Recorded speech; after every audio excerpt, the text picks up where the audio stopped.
নমস্কাৰ বন্ধু বান্ধৱীসকল, মই আকৌ আহিলোঁ।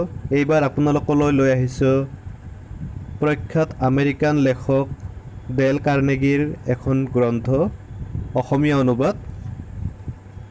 অনুবাদ কৰিছে আমিনুৰ ৰহমান। কিতাপখনৰ নাম হ'ল সুখী জীৱনৰ সাধনা। বলক তেন্তে আগবাঢ়ো। নিজকে আৱিষ্কাৰ কৰক। আপোনাৰ দৰে দ্বিতীয় এজন নাই। মই নৰ্থ কেৰলিনাৰ মাউণ্ট এয়াৰীৰ মিছেছ এডিথ আৰ্লেইডৰ পৰা এখন সুন্দৰ চিঠি পাইছিলোঁ। চিঠিখনত তেওঁ লিখিছিল, সৰুতে মই অত্যন্ত স্পৰ্শকাতৰ আৰু লাজকুৰীয়া স্বভাৱৰ আছিলোঁ।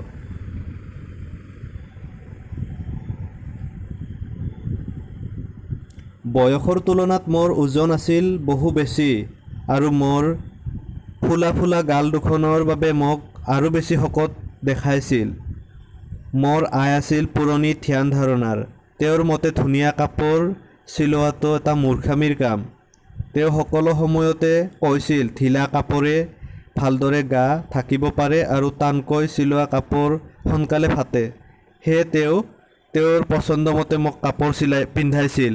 সেইবোৰ চোলা এনে বিশ্ৰী ধৰণৰ আছিল যে মই সেইবোৰ পিন্ধি কোনো অনুষ্ঠানতে যোগ দিয়া নাছিলোঁ। ফলত সকলো ধৰণৰ আনন্দৰ পৰা মই দুখ লগা ধৰণে বঞ্চিত হৈছিলোঁ। তদুপৰি স্কুলৰ আন ল'ৰা ছোৱালীৰ লগতো মিলা মিছা নকৰিছিলোঁ। সকলো বিষয়তে নিজকে নিলগাই ৰাখিছিলোঁ। আনকি সিহঁতৰ লগত খেলা ধূলাতো যোগদান কৰা নাছিলোঁ। মই অস্বাভাৱিক ধৰণৰ লাজুক আছিলোঁ। মোৰ প্ৰায়ে ধাৰণা হৈছিল মই সকলোতকৈ পৃথক, কোনেও মোৰ লগ নিবিচাৰে। মই যেতিয়া ডাঙৰ হ'লোঁ তেতিয়া মোতকৈ বেছ কেইবছৰমান ডাঙৰ এজনক বিয়া কৰাইছিলোঁ। কিন্তু মোৰ কোনো ধৰণৰ পৰিৱৰ্তন নহ'ল। মোৰ শহুৰ ঘৰৰ আত্মীয় স্বজনসকলৰ সকলোৱে বেছ ফিটফাট আৰু আত্মবিশ্বাসেৰে পৰিপূৰ্ণ আছিল। তেওঁলোকৰ ইচ্ছা আছিল ময়ো তেওঁলোকৰ নিচিনা হওঁ, কিন্তু মোৰ দ্বাৰা সেইটো কেতিয়াও সম্ভৱ নহ'ল। আপ্ৰাণ চেষ্টা কৰিও তেওঁলোকৰ দৰে হ'ব নোৱাৰিলোঁ। তেওঁলোকে যিমানে মোক মুকলিমূৰীয়া কৰাৰ চেষ্টা চলালে মই যেন সিমানে বেছি নিজৰ মাজত কুন্দলি পকাই সোমাই পৰিলোঁ। তাৰ ফলত মই বেছ অস্বস্তি আৰু বিৰক্তি বোধ কৰিবলৈ ধৰিলোঁ। মই সকলো বন্ধু বান্ধৱকে এৰাই চলাৰ চেষ্টা কৰিলোঁ।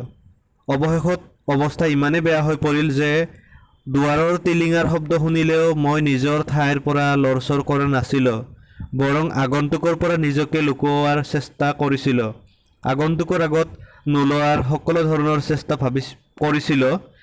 মই বুজিব পাৰিলোঁ যে মই সকলো দিশতে ব্যৰ্থ। মই এইটো বেছ ভালদৰে উপলব্ধি কৰিব পাৰিছিলোঁ আৰু সকলো সময়তে মোৰ ভয় হৈছিল মোৰ স্বামীয়ে হয়তো এদিন মোৰ এই মানসিকতাৰ কথা গম পাই যাব। সেয়ে যেতিয়াই আমি বাহিৰলৈ গৈছিলোঁ মই মোৰ মুখখন এটা আনন্দৰ ভাৱ ফুটাই তোলাৰ চেষ্টা কৰিছিলোঁ। তেনে কৰিবলৈ গৈ মই ভয়তে অলপমান বেছি কৰি পেলাইছিলোঁ। মই এই বেছি কৰাটোৰ কথাটো উপলব্ধি কৰিব পাৰিছিলোঁ। ফলত তেনে কাম কৰাৰ পাছত কেইবাদিনো মই মন মাৰি থাকিছিলোঁ। অৱশেষত মই ইমানেই অসুখী হৈ উঠিলোঁ যে মোৰ ধাৰণা হৈছিল যে মোৰ আৰু জীয়াই থকাৰ কোনো যুক্তি নাই। ফলত মই আত্মহত্যা কৰাৰ কথা চিন্তা কৰিবলৈ ধৰিলোঁ। এই অসুখী মহিলাৰ জীৱন ধাৰা কেনেধৰণে সলনি হৈ গ'ল সেই কথা জানেনে বাৰু? হঠাতে দিয়া এটা মন্তব্যৰ মাজেদি সেই বিষয়ে মিছেছ আলৰেডে তেওঁৰ চিঠিত এনেদৰে লিখিছিল, হঠাতে দিয়া এষাৰ মন্তব্যই মোৰ সমস্ত জীৱনটোকে সলনি কৰি পেলাইছিল। মোৰ শাহুৱে এদিনাখন মোক কৈছিল কেনেধৰণে তেওঁ তেওঁৰ ল'ৰা ছোৱালীবোৰক মানুহ কৰিছিল। তেওঁ কৈছিল, যিহকে নঘটক কিয় মই সকলো সময়তে সিহঁতৰ নিজৰ ইচ্ছা অনুযায়ী চলিবলৈ দিছিলোঁ। মোৰ শাহুৱেৰ এইষাৰ কথাই মোৰ জীৱনৰ সকলো ওলট পালট কৰি দিলে। মই যেন এটা বিদ্যুৎ স্পৰ্শহে অনুভৱ কৰিলোঁ, যিটো অৱস্থাৰ সৈতে মোৰ ৰাহিজৰা নিমিলে মই তাৰ লগতে কেৱল নিজকে মিলাব খুজিছিলোঁ। মোৰ এই উপলব্ধিয়ে ৰাতিটোৰ ভিতৰতে মোক সম্পূৰ্ণ সলনি কৰি দিলে। মই যেন হঠাতে নিজকে আৱিষ্কাৰ কৰি পেলালোঁ। মই নিজকে ঘূৰাই পাই নিজৰ দৰে হোৱাৰ চেষ্টা কৰিলোঁ। মই মোৰ নিজৰ ব্যক্তিত্ব পৰ্যালোচনা কৰিবলৈ আৰম্ভ কৰি দিলোঁ আৰু ইমান দিনে মইনো কি আছিলোঁ তাক বিচাৰ কৰিবলৈ আৰম্ভ কৰিলোঁ। মই মোৰ দোষ গুণৰ পৰ্যালোচনা কৰিবলৈ ধৰিলোঁ। মই কাপোৰৰ ৰং আৰু পোচাকৰ বিষয়ে পৰ্যালোচনা কৰি যি ধৰণৰ কাপোৰে মোক ধুনীয়া দেখায় তেনেধৰণৰ পোচাকে পিন্ধিবলৈ আৰম্ভ কৰিলোঁ। তাৰ পাছত বন্ধুত্ব লাভৰ বাবে বিভিন্নজনৰ ফালে মোৰ আন্তৰিক হাত আগবঢ়াই দিলোঁ। অচিৰে মই নানা প্ৰতিষ্ঠানত যোগদান কৰিলোঁ। প্ৰথমতে এখন সৰু প্ৰতিষ্ঠানত তাত মই প্ৰথমতে ভয়ত কঙা হৈ পৰিলোঁ কাৰণ মই জানিব পাৰিছিলোঁ যে তেওঁলোকে মোক এটা অনুষ্ঠানলৈ প্ৰতিনিধি হিচাপে পঠোৱাৰ সিদ্ধান্ত লৈছিল। অৱশেষত বাধ্য হৈ মই সেই অনুষ্ঠানত যোগদান কৰিলোঁ। তাৰ পাছত কৰ্তৃপক্ষই মোক আন বহুতো অনুষ্ঠানলৈ তেওঁলোকৰ প্ৰতিনিধি হিচাপে পঠিয়ালে।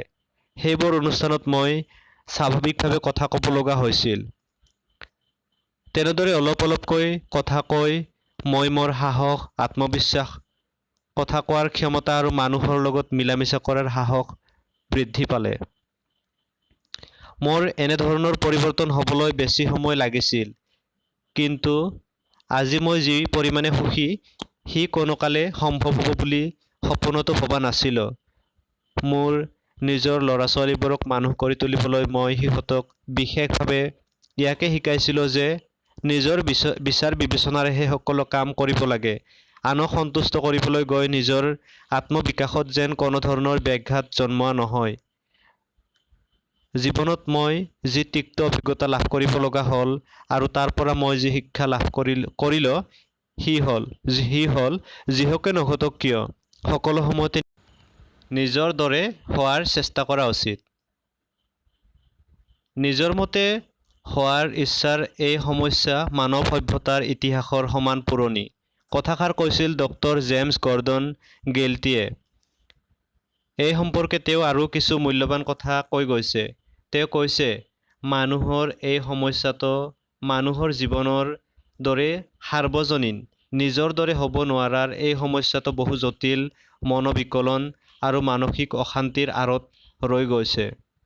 এঞ্জেলে পাত্ৰীয়ে শিশুসকলৰ শিক্ষাদানৰ বিষয়ক 13খন কিতাপ আৰু কাকত আলোচনীত অজস্ৰ নিবন্ধ লিখিছিল। তেওঁৰ বক্তব্য হ'ল, যিসকলে আনৰ দৰে হোৱাৰ চেষ্টা কৰে তেওঁলোকৰ দৰে দুৰ্ভগীয়া আন কোনো নাই। নিজে আচলতে যিটো নহয় তেনে হোৱাৰ চেষ্টা বা ইচ্ছাৰ বহিঃপ্ৰকাশ বিশেষকৈ হলিউডত অত্যন্ত বেছি।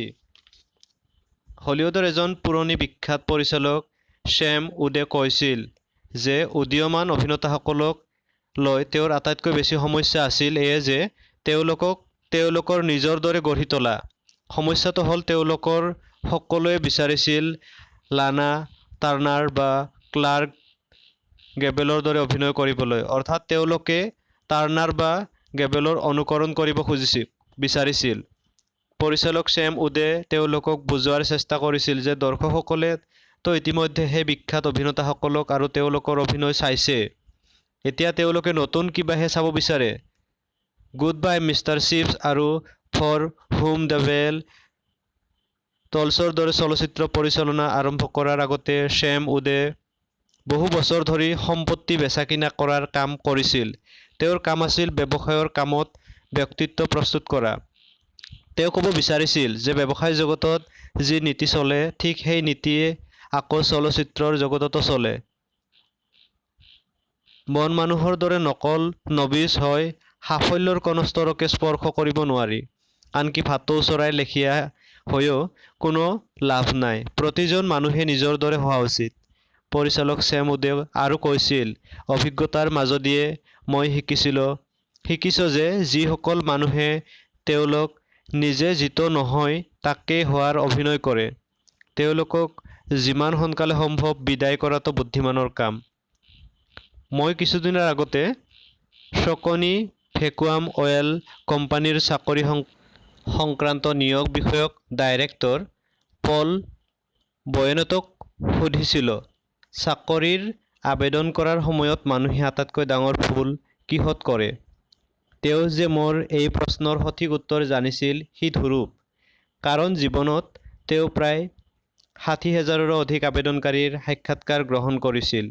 তদুপৰি তেওঁ চাকৰি পোৱাৰ ৬টা উপায় নামৰ এখন কিতাপ লিখি উলিয়াইছিল। তেওঁ মোৰ প্ৰশ্নৰ উত্তৰত কৈছিল,